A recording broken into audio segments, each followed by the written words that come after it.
Na ação penal 506, 31, 30, 17, depoimento do senhor Ricardo Ribeiro Pessoa. Excelência, tem uma questão de ordem. Qual seria? Vossa Excelência disse que a audiência está sendo gravada em áudio, né? Sim. Então, a defesa do ex-presidente Lula, com base no artigo 367, parágrafo 6º do Código de Processo Civil, gostaria também de fazer o registro da audiência. Comunicar a Vossa Excelência que, com base na autorização legal, gostaria de fazer o registro da audiência. Do áudio? Quando for em áudio apenas, em áudio. Se for em áudio e vídeo, é o que diz a lei, que assegura não só a parte, como é uma prerrogativa do advogado fazer esse registro. A própria OAB do Paraná encaminhou a Vossa Excelência uma manifestação nesse sentido. Certo. Aqui tem uma lei especial que é a 2.850, que protege a imagem dos aqueles que fizeram colaboração, e ela é especial em relação a essa disposição. Então, em relação aos depoimentos das pessoas que fizeram colaboração leniência, fica indeferido qualquer registro de imagem. Sim, não, eu disse quando houver registro de imagem, aí a defesa também gostaria de fazer o registro de imagem. Quando houver a intenção da defesa de filmar, faça o requerimento concreto, não decida em abstrato. Certo? Por hora, eu estou, por lealdade, comunicando então o registro em áudio. Certo, registro em áudio não tem problema. Pois bem, senhor Ricardo Pessoa. Senhor Ricardo, o senhor foi chamado como testemunha nesse processo. Na condição de testemunha, o senhor tem um compromisso com a justiça em dizer a verdade e responder as perguntas que lhe forem feitas, certo? Correto. O senhor também fez um acordo de colaboração premiada, que foi homologado pelo Supremo Tribunal Federal. Nesse acordo, o senhor assumiu o compromisso de dizer apenas a verdade perante a justiça. É isso mesmo, senhor Ricardo? É isso mesmo, Excelência. Senhor Ricardo, nessa dupla condição de testemunha e de colaborador, o senhor então tem esse dever, e eu vou lhe advertir que se o senhor faltar com a verdade, o senhor responde criminalmente, e além disso, o senhor perde seu acordo, certo? Correto. Dito isso, eu passo a palavra ao Ministério Público Federal. Obrigada. Apresento ao eminente juiz meus cumprimentos e a todos os presentes e inicio aqui as indagações do Ministério Público. Senhor Ricardo, algumas perguntas que eu farei para o senhor já respondeu em outras ações penais, já são de conhecimento do juízo, mas há necessidade de que elas sejam novamente formuladas, então eu peço ao senhor que responda de forma bastante objetiva as perguntas que forem aqui formuladas. Qual é a atividade do senhor de 2004 a 2014? Eu era presidente da UTC Engenharia S.A. e da UTC Participações S.A. E a empresa que o senhor dirigia, ela participava de procedimentos de contratação na Petrobras? Especialmente na Petrobras, no caso da UTC Engenharia. Era o nosso principal cliente. O senhor pode dizer se havia reuniões entre executivos das empresas que pretendiam contratações com a Petrobras para discutir a definição de resultados de obras, de contratações de obras na Petrobras, ou seja, combinar resultados de licitações? Haviam reuniões esporádicas, anuais, cerca de 3, 4 de maneira geral, para discutir prioridades e definir redução de competitividade em cada oportunidade dessa, baseado no programa de investimentos da Petrobras.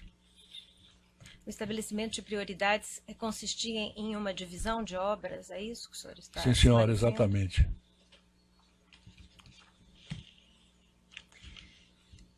Nessas discussões, no estabelecimento, então, dessas prioridades a que o senhor se refere, eram definidas as empresas que iriam vencer as licitações e também outras que iriam oferecer propostas de cobertura? Eram definidas quem poderiam vencer e quem cobririam. A garantia do vencedor não era 100%. E o senhor próprio participava dessas reuniões? Participei de várias.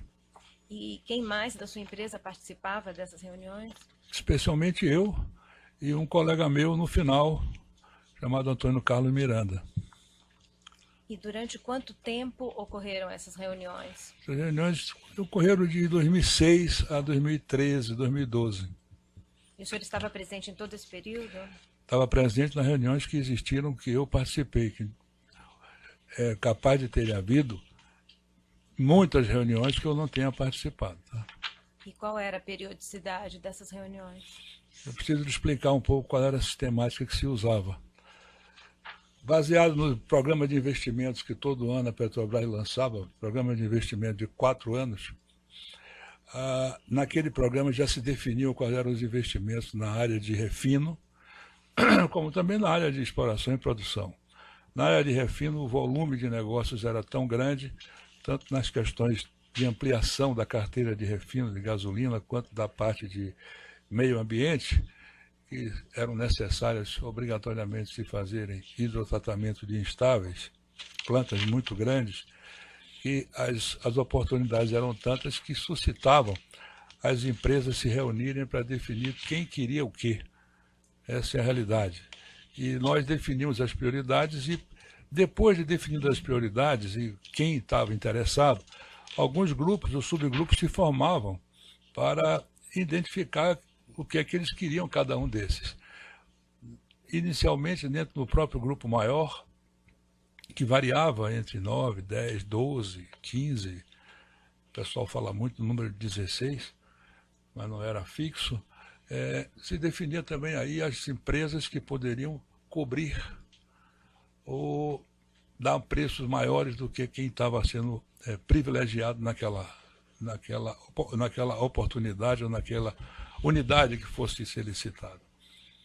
Isso significa que de uma lista de cadastro da Petrobras, de pelo menos 20, 22 empresas cadastradas nesse item de pacotes de EPC, ou de lump sum turnkey, no máximo 25 empresas tinham essa capacidade nacionais, algumas estrangeiras, se definiu prioridades e alguns consórcios se formavam por causa do gigantismo de cada obra dessa, de cada contrato desse.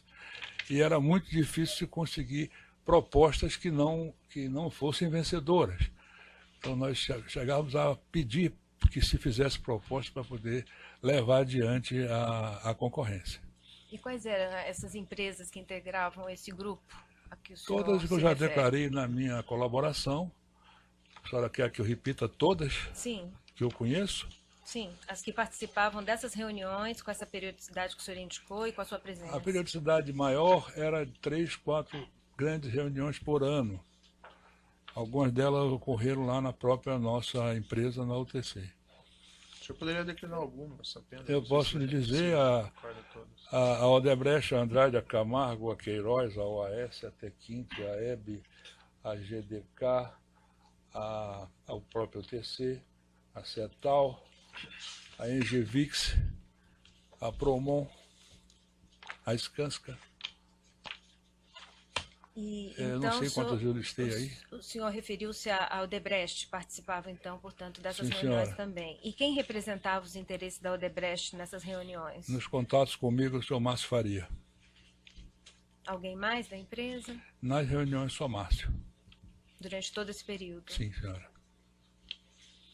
E o funcionamento dessa reunião de empresas, e, em última análise desse cartel, envolvia o pagamento de propina a agentes públicos? Nessas reuniões não se discutia esse tipo de assunto. O assunto propina era discutido a cada um individualmente. Mesmo quando tinha consórcio, é que o assunto propina vinha à tona depois já da obra contratada, como é que se fazia a divisão para pagamento dessa propina. Mas nessas reuniões não se discutia propina. A sua empresa pagou propina às diretorias da Petrobras?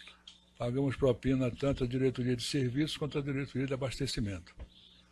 O senhor tem conhecimento de que as demais empresas integrantes desse grupo também efetuavam o pagamento de propina? As que tiveram consórcio com a UTC, eu tenho um conhecimento pleno, mas sem porque era-me dito nas reuniões do conselho. Os outros eu tenho informação, mas eu não posso lhe garantir nada. Mas a informação que eu tenho é que também pagavam. E a quem era paga propina na diretoria de serviços da Petrobras? A Pedro Barusco, aos seus intermediários, e a João Vacari Neto, por solicitação do diretor Renato Duque. E na diretoria de abastecimento? Ao diretor Paulo Roberto Costa, através do seu Alberto Youssef. No meu caso, o senhor Alberto Youssef e o deputado Zé Janine, enquanto ele esteve vivo, né?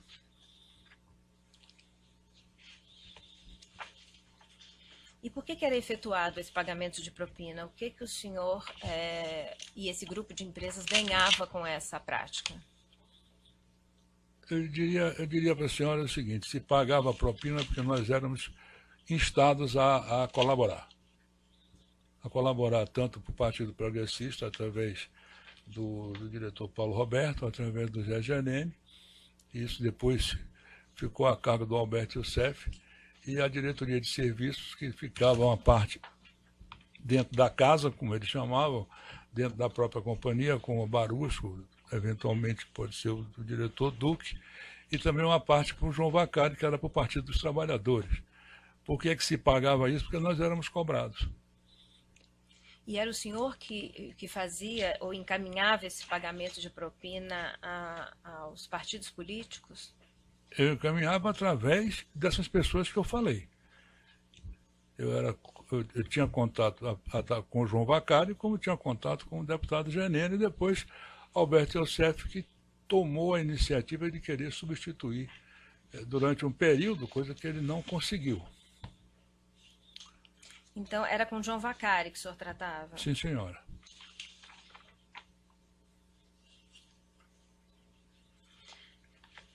No que concerne a solicitação de propina no âmbito da diretoria de abastecimento, então o senhor disse que tratava com José Janene. José Janene, depois Alberto Youssef, e com o próprio Paulo Roberto Costa, conversei algumas vezes. Como foi essa abordagem de José Janene ao senhor?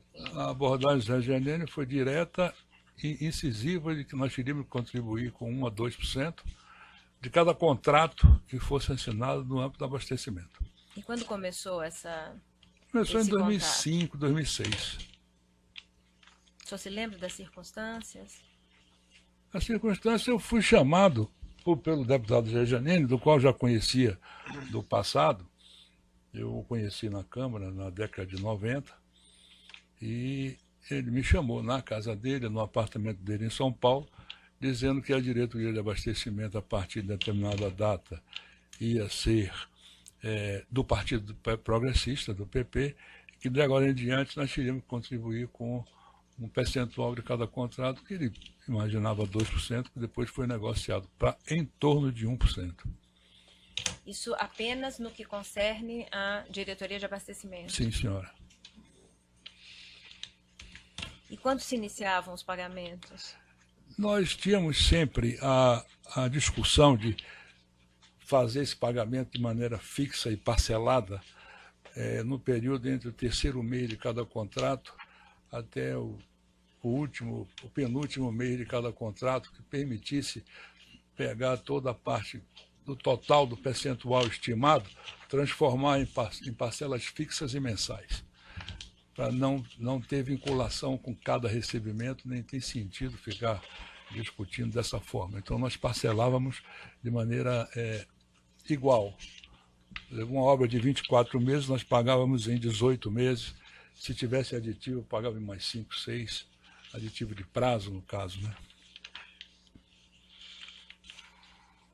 E qual era a forma de obtenção dos valores para esses pagamentos? Nós tínhamos duas formas de obtenção. Ou era por Caixa 2, através de operações de Caixa 2 que nós fazíamos, já está na minha colaboração vastamente dito, ou então através de contribuições políticas oficiais. No caso do João Vacari, grande parte, a grande maioria foi através de contribuições políticas, para o partido, para o Diretório Nacional especificamente. Quando o senhor diz contribuições políticas, então a forma de pagamento de propina era através de doações? Para o partido, para o Diretório. E esses valores eram abatidos da... Claro, era abatido do nosso controle. De propina? Do controle, exatamente. O senhor efetuava esses controles? Eu, inclusive, já dei esses controles aqui na minha colaboração. E de que forma João Vacari começou a procurá-lo e o abordou? O Vacari me procurou, eu o conhecia muito pouco. Em 2006, ele já estava junto com a campanha, em campanha. Ele depois me foi pelo que eu me recordo, ele me foi encaminhado pelo diretor Duque, e aí ele me começou a estabelecer uma linha de controle para cada contrato que a gente fizesse.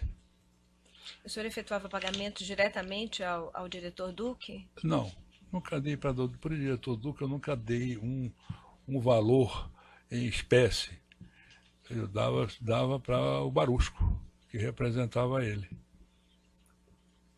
Para o Barusco, então, repassava para Duque e também... O que Barusco fazia, eu não posso lhe dizer. Mas Barusco geralmente tinha muita proximidade com o diretor Duque.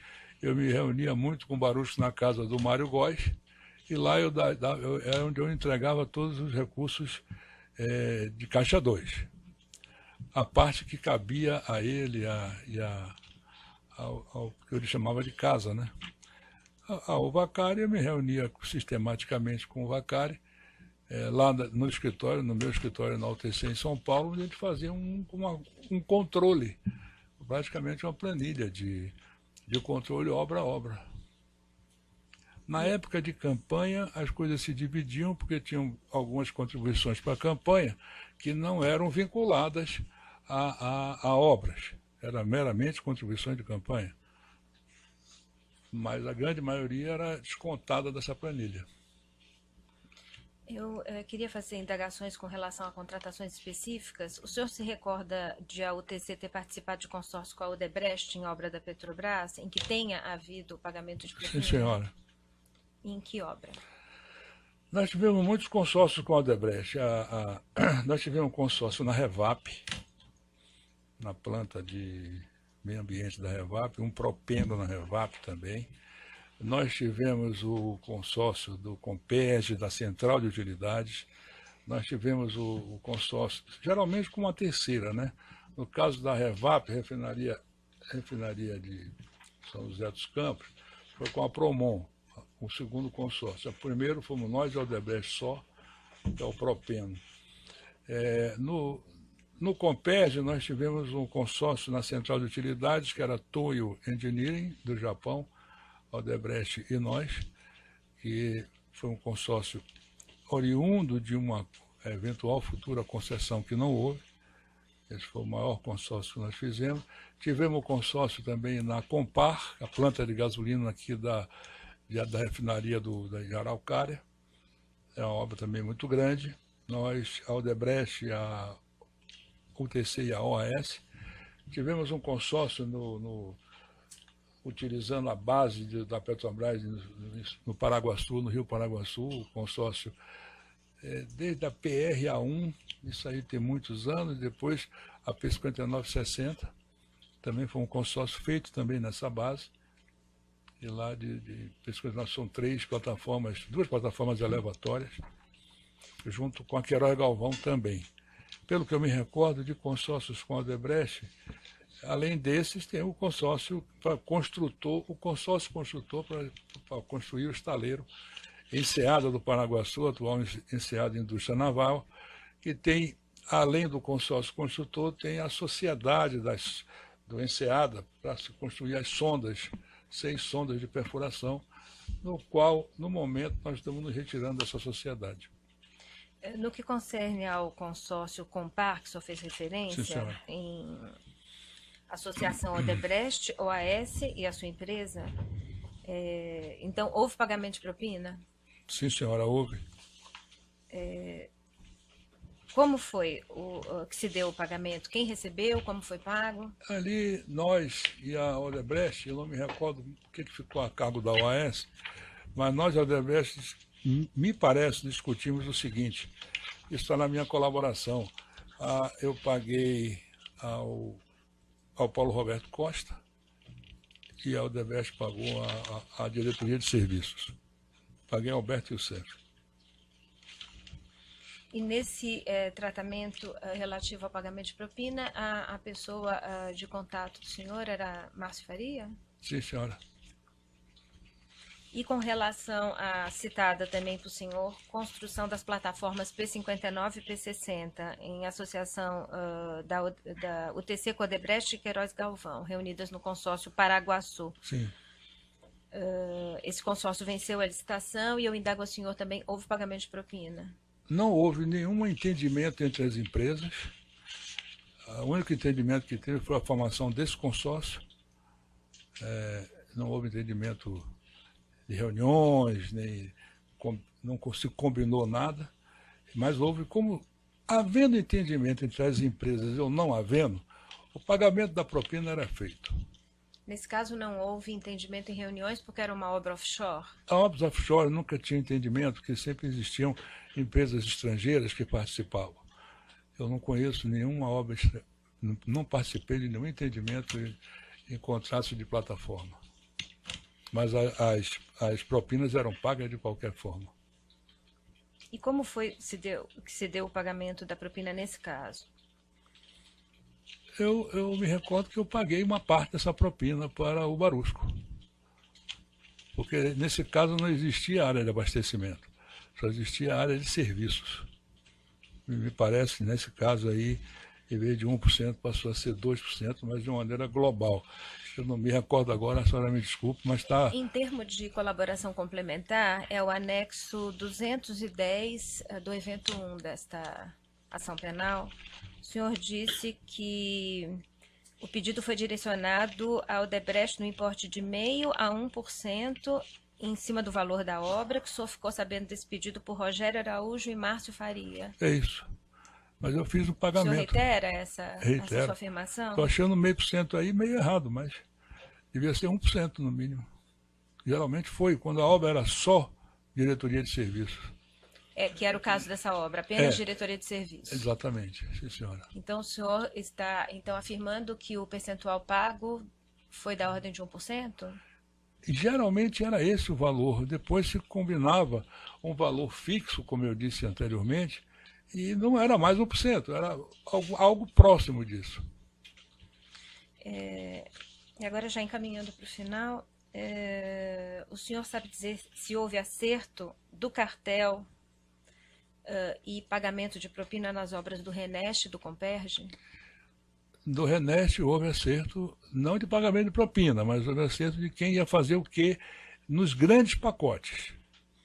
O que eu posso lhe informar na Reneste é que nas reuniões de prioridades, os grandes pacotes da Reneste tiveram alguns pediram a prioridade. E o restante dos pacotes da Reneste, não. Lá foram mais de 30 pacotes. E, na verdade, 5 ou 6 pacotes tiveram prioridade dentro desse grupo. Agora, que houve pagamento de propina, deve ter havido, mas eu não tenho conhecimento. Não posso lhe afirmar. A sua empresa não participou desses pacotes? Não, senhora. Encerrei, então. Só essas perguntas. Paciente de acusação, tem perguntas? Os defensores.